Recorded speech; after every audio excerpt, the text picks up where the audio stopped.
বিসমিল্লাহির রহমানির রহিম। আসসালামু আলাইকুম রহমতুল্লাহ। সুপ্রিয় শিক্ষার্থীবৃন্দ, আশা করছি তোমরা সকলেই অনেক ভালো আছো।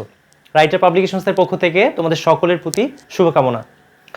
আজকে আমাদের বৃত্ত অধ্যায়ের যে আলোচনাটা হবে তা ইতিপূর্বে যে আলোচনাগুলো হয়েছিল তার সারমর্ম স্বরূপ। খুবই গুরুত্বপূর্ণ একটা আলোচনা। আমরা আজকের আলোচনাটাকে দুইটা পার্টে বিভক্ত করেছি।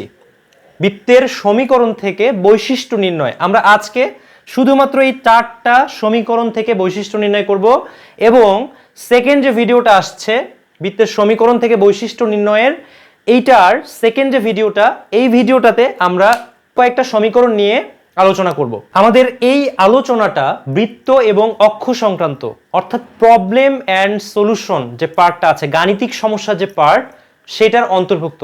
দেখো, আমরা এই নির্ভুল প্রস্তুতির সম্মিলিত প্রয়াসে প্রত্যেকটা চ্যাপ্টারকে 3টা পার্টে, প্রত্যেকটা চ্যাপ্টারের যে লেকচারগুলো তা 3টা পার্টে বিভক্ত করেছি।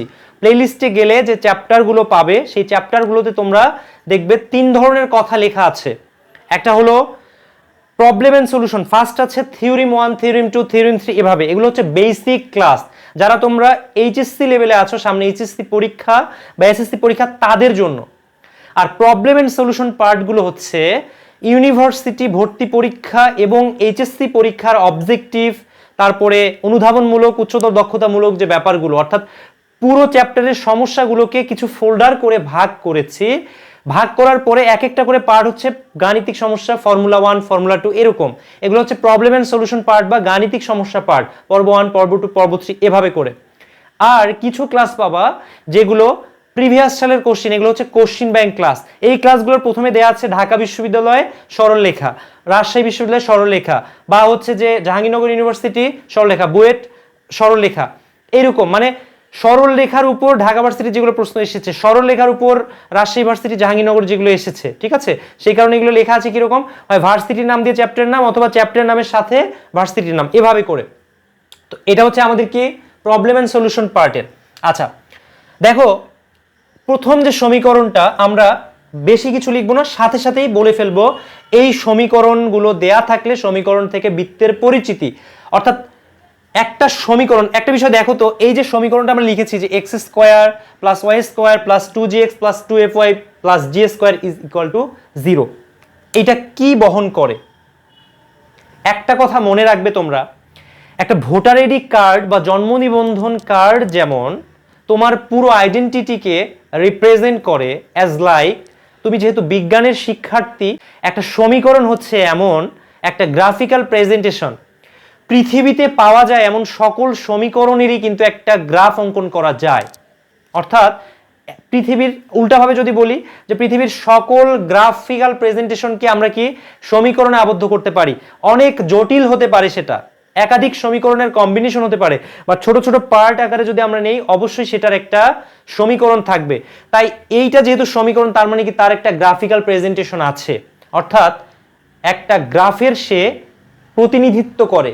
এই গ্রাফটা কোন দিক দিয়ে যায়, কোথায় স্পর্শ করে, কোথায় ছেদ করে, সেটা যদি বক্ররেখা হয় বা বৃত্ত হয়, সেটার কেন্দ্র কত, সেটার ব্যাসার্ধ কত, অনেক কিছুই মেজার করে। সহজ কথায় একটা সমীকরণ একটা বৃত্তের সমস্ত ইনফরমেশন ক্যারি করে। তাহলে বৃত্তের এই সমীকরণটা থেকে আমরা কি দেখতে পাই সেটা আমরা একটু জানবো। দেখো, x square plus y square, আমাদের স্ট্যান্ডার্ড যে সমীকরণটা, সেই সমীকরণটা কি? সেই সমীকরণটা হচ্ছে কি x square plus y square plus 2gx plus 2fy plus c is equal to 0, যার কেন্দ্র কিনা -g - f। হাজারবার এগুলো লিখেছি, তোমাদের এগুলো মানে মুখস্থ হয়ে যাওয়ার কথা। আর ব্যাসার্ধ r ইজ ইকুয়াল টু কি g square plus f square minus c। এখন বলো তো, এই সমীকরণটাতে এই যে c এর ভ্যালুটা আছে না, এই যে c, সব ঠিক, এদিকে কিন্তু সব ঠিক। এই c এর জায়গায় দেয়া আছে g স্কোয়ার। এখন বলো তো এটা কি প্রেজেন্ট করে? এই জি স্কোয়ার দেখা মানে কি? দেখো একটা বিষয় দেখো, এক্স অক্ষের খণ্ডিত অংশ কি √(g² - c)। এইটা যদি 0 হয় তাহলেই সম্ভব c = g² হওয়া। অর্থাৎ c = g² হওয়া মানে হলো এক্স অক্ষের যে খণ্ডিত অংশ আছে না, এক্স এর খণ্ডিত অংশ, এই এক্স এর খণ্ডিত অংশ শূন্য হওয়া, অর্থাৎ এই বৃত্তটা এক্স অক্ষটাকে স্পর্শ করে, এক্স অক্ষটাকে ছেদ করে না, ছেদ করলে তো এইটুক ছেদ অংশ থাকতো, তাই না? তার মানে এইটা হচ্ছে জিরো। এইটা জিরো হওয়া মানে হচ্ছে কি এই বৃত্তটা এক্স অক্ষকে কি করে স্পর্শ করে। তাহলে আমরা বলতেই পারি এ নাম্বার যে বৃত্তটা আছে তার কেন্দ্র হচ্ছে মাইনাস জি মাইনাস এফ, ব্যাসার্ধ হচ্ছে r is equal to g square plus f square minus c is equal to কত? এইটা ইজ ইকুয়াল টু আমার বের করতে হবে, কারণ এখানে তো আমার ভ্যালু দেয়া নেই। এখন এই সি এর ভ্যালু হচ্ছে জি স্কোয়ারের সমান, তাহলে এই আর এর মধ্যে সি এর জায়গায় জি স্কোয়ার বসিয়ে দাও তো, জি স্কোয়ার কাটা যায়, তার মানে হচ্ছে root over of f square is equal to f. অর্থাৎ এই বৃত্তটা এক্স অক্ষকে স্পর্শ করে এবং কি এই বৃত্তটার ব্যাসার্ধ, যেহেতু সেটা এক্স অক্ষকে স্পর্শ করে তাহলে তার ব্যাসার্ধ হবে কি কেন্দ্রের যে কোটি আছে তার সমান। অর্থাৎ বৃত্তটা কি করে এক্স অক্ষকে স্পর্শ করে, এক্স অক্ষকে স্পর্শ করে, তার মানে কি এই যে কেন্দ্রের যে এই যে এইটা হচ্ছে কি মাইনাস জি মাইনাস এফ, এইটুক হচ্ছে কি মাইনাস এফ না, এটা তো মাইনাস জি, তাহলে এটা হচ্ছে মাইনাস এফ। ডিস্টেন্স তো কখনো নেগেটিভ হয় না, তাই না? মাইনাস এফ পজিটিভ হতে পারে নেগেটিভ হতে পারে, কিন্তু যদি তুমি এফ দিয়ে এভাবে দাও তাহলে অবশ্যই সেটা পজিটিভ, ডিস্টেন্স কখনো নেগেটিভ হয় না।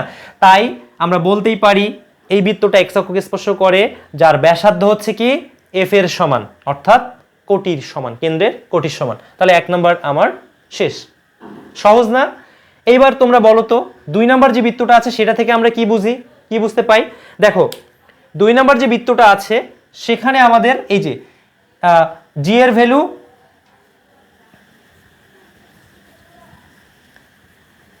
এই যে প্রমিত আকার আমাদের লেখা আছে, ঠিক আছে? প্রমিত আকার থেকে আমরা কি জানি কেন্দ্র হচ্ছে কি minus g comma minus f, আর ব্যাসার্ধ হচ্ছে কি g square plus f square minus c. দেখো এখানে কিন্তু আমাদের রিয়েল ভ্যালু দেয়া আছে, আগে আমাদের জাস্ট চলক দেয়া ছিল, ঠিক আছে? চলক দেয়া ছিল, এখন আমাদের সহগ সহ দিয়ে দিয়েছে, মানে চলকের সাথে সহগ দেয়া, একদম রিয়েল ভ্যালু ফিক্সড, জিএফ এর মানগুলো ফিক্সড। আচ্ছা, তো এখান থেকে আমরা কি পাই?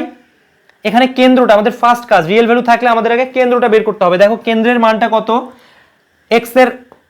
এক্স এর সহগ ডিভাইডেড বাই -2, তার মানে কত -5, মানে 10 -2, এটা কি 10 -2 হয় না, 10 ডিভাইডেড বাই -2 তার মানে কি -5, এটা হচ্ছে আমার কি মাইনাস জি এর ভ্যালু, এটা is equal to minus g. আর y এর সহগ ডিভাইডেড বাই -2, y এর সহগ কত -8 ডিভাইডেড বাই কত -2, তার মানে আমি পাই 4, এটা হচ্ছে কি মাইনাস f এর ভ্যালু। অর্থাৎ আমরা বলতে পারি কেন্দ্র হচ্ছে -g, -f is equal to কত -5, 4। অর্থাৎ এই বৃত্তটার কেন্দ্র হচ্ছে -5 এবং 4। এখন আসো এখানে দিয়েছে 16। দেখো বৃত্তের সমীকরণে যদি সি এর ভ্যালু পাও, স্ট্যান্ডার্ড ভ্যালু, আমরা বলেছি কি এই আকৃতিটা আমরা কি x - h whole square plus y - k whole square is equal to r square থেকেই কিন্তু মূলত পেয়ে থাকি। ওইটা হচ্ছে আমাদের কি বিপদের বন্ধু সমীকরণ, কারণ শর্ত দেওয়া থাকলে আমরা সহজেই সেটা থেকে বের করতে পারি সবকিছু। বাট এটা যখন দেয়া থাকবে এবং সেখানে যদি সি দেয়া থাকে তাহলে অবশ্যই বুঝতে হবে যে এটা মূলবিন্দু দিয়ে যায় না। বুঝতে পেরেছো? আচ্ছা, এখানে দেখো সি এর মান দেওয়া আছে, তার মানে মূলবিন্দু দিয়ে যায় না। যদি এক্স অ্যাবসেন্ট থাকে তাহলে আমরা কি বলেছি ওয়াই অক্ষকে স্পর্শ করে, যদি ওয়াই এর সিঙ্গেলটা আমি অ্যাবসেন্ট থাকে তাহলে কি এক্স অক্ষকে স্পর্শ করে। এখন দেখো তো এইটার মধ্যে জি স্কোয়ার করি যদি, তাহলে কত পাই -5 স্কোয়ার, মানে 5 স্কোয়ার একই কথা, ইজ ইকুয়াল টু 25। যদি এফ স্কোয়ার করি তাহলে কত পাই 4 স্কোয়ার, মানে কত 16। বলো তো এই এফ স্কোয়ারটা কি সি এর সমান না? দেখো তোমাদের কাজ কি হবে জানো, তোমাদের কাজ হবে আগে কেন্দ্র আর ব্যাসার্ধ বের করা, কেন্দ্র ব্যাসার্ধ বের করার পর সেগুলো স্কোয়ার করে দিবা, ঠিক আছে? দেখো স্কোয়ার করে দিলাম, স্কোয়ার করার পর কি এফ স্কোয়ারের মানটা কি সি এর সমান পেলাম। এখন বলো তো আমরা কি জানি ওয়াই অক্ষের খণ্ডিত অংশ কি এফ স্কোয়ার মাইনাস সি না, 2 root over of f square minus c. এইটার মান যদি 0 হয় তাহলেই তো সম্ভব সি এর মান এফ স্কোয়ারের সমান হওয়া।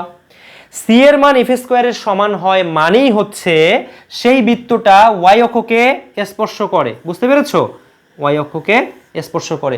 যদি ওয়াই অক্ষকে মূল বিন্দুতে স্পর্শ করত তাহলে অবশ্যই অবশ্যই অবশ্যই এই বৃত্তের কেন্দ্রটা এক্স অক্ষের উপর অবস্থিত হতো। আমরা আগের ক্লাসগুলোতে ইন ডিটেইলস সেগুলো দেখেছি। তাহলে যেহেতু এই বৃত্তটা ওয়াই অক্ষকে স্পর্শ করে তার মানে হচ্ছে এই বৃত্তের যে ব্যাসার্ধটা হবে এই আর এর মানটা কি হবে -g এর সমান, অর্থাৎ r ইজ ইকুয়াল টু হবে কি জি এর সমান। কারণ কি, এটা কি আমাদের মুখস্থ করার দরকার আছে? এখানে বসায় দাও তো এই বৃত্তটার ক্ষেত্রে কি ঘটে, বি নাম্বার বৃত্তটা। দেখো জি স্কোয়ার তো আমার জি স্কোয়ার আছেই, তাই না, plus f square minus c, এই যে সি এর মান আমি কিসের সমান পেয়েছি, এফ স্কোয়ারের সমান পেয়েছি। এই যে এফ স্কোয়ার চলে গেল না, তাহলে কি পরম মান অফ জি পাই না, আর এর মান কি জি এর সমান পাই না। অর্থাৎ ব্যাসার্ধটা হবে কি জি এর যে পরম মান, জি এর যে ডিসটেন্সটা সেটা সমান, আর কেন্দ্র তো আমার মাইনাস জি মাইনাস এফ।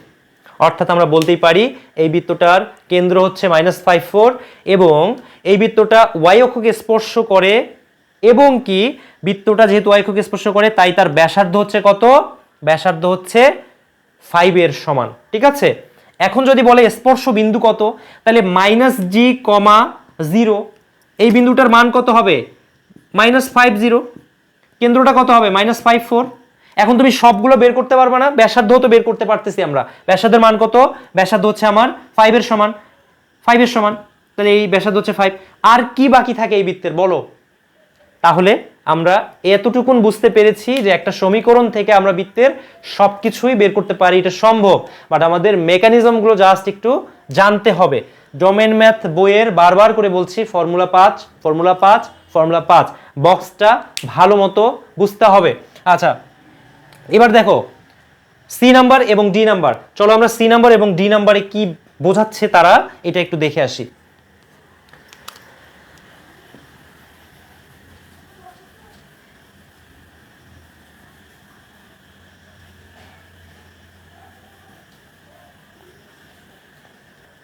আমাদের স্ট্যান্ডার্ড সমীকরণ কি এইটা, কেন্দ্র minus g minus f, r এর মান হচ্ছে কত, g square plus f square minus c. আচ্ছা সি নাম্বার সমীকরণটা থেকে দেখো তো এখানে কি বলা আছে, এখানে মাইনাস জি মাইনাস এফ এর মান কত, এক্স এর সহগ ডিভাইডেড বাই -2, তার মানে কত পাই, -5।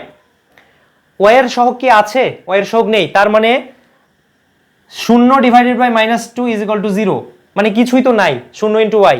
অর্থাৎ আমরা বলতে পারি মাইনাস জি মাইনাস এফ, কেন্দ্র হচ্ছে -5 0।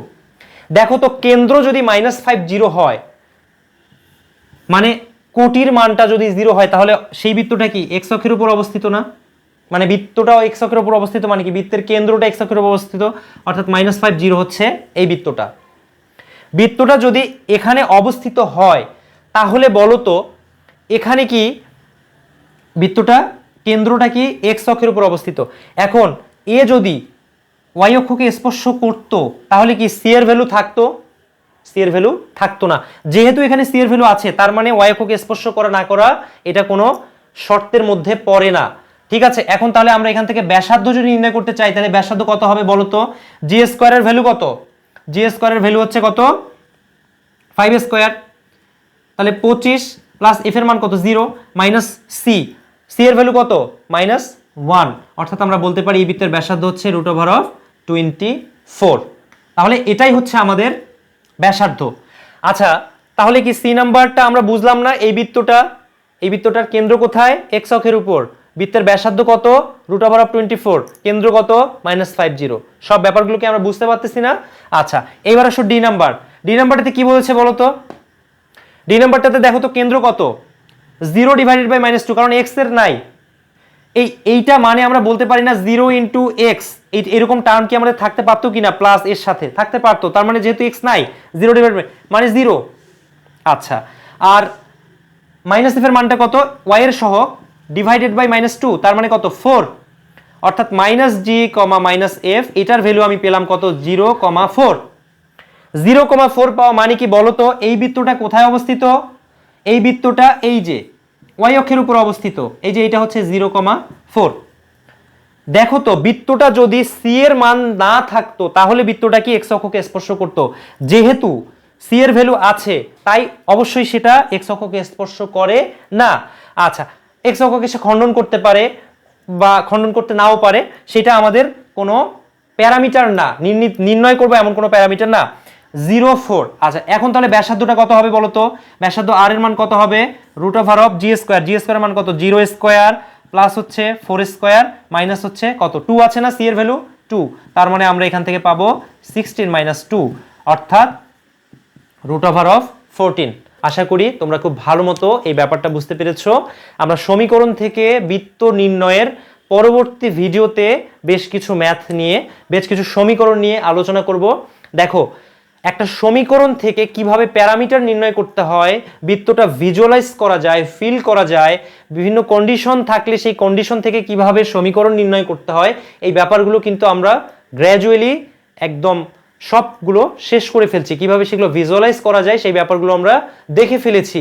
তাই তোমাদের করণীয় হবে আমাদের যে ভিডিওগুলো আছে, ভিডিওগুলো থরলি দেখা। তারপরেও তোমাদের কোনো প্রবলেম যদি থাকে, বুঝতে যদি কোনো সমস্যা হয়, তোমরা অবশ্যই কমেন্ট সেকশনে, ইউটিউব চ্যানেল এবং পেজে জানিয়ে দিবে। আর ডোমেইন ম্যাথ বইয়ে এগুলো খুব ভালো মতো প্রেজেন্ট করা আছে, আশা করি তোমরা পড়লেই সেগুলো খুব ভালো মতো বুঝতে পারবে। শুভকামনা তোমাদের প্রতি। আসসালামু আলাইকুম রহমতুল্লাহ।